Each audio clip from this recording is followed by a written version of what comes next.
सराफा दुकानातून 13 लाखांचे दागिने उडवले। शेंबाळपिंपरी येथील धाडसी चोरीने खळबळ।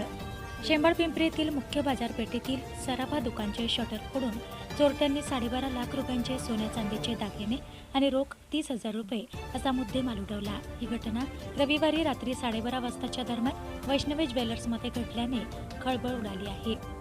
चोरी करताना 5 चोरटे सीसीटीव्ही कॅमेऱ्यात कैद झाले असून कैलास दामोदर टाक रात्री दुकान बंद करून घरी गेले असता 5 चोरट्यांनी तिजोरी फोडून 5 किलो चांदीचे दागिने आणि 124 ग्राम सोन्याचे दागिने लंपास केलेत।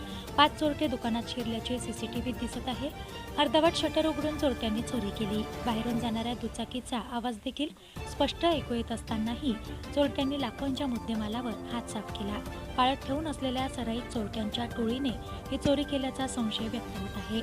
घटनेची माहिती मिळताच उपविभागीय पोलीस अधिकारी हर्षवर्धन बीजे यांनी तात्काळ भेट देऊन तपासकामी सूचना केल्यात। श्वान पथक तसेच ठसे तज्ज्ञ पथकालाही पाचारण करण्यात आले होते।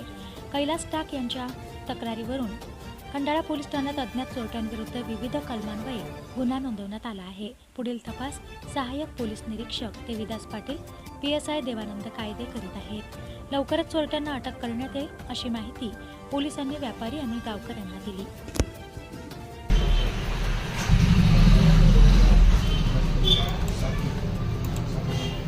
गाठ वगैरे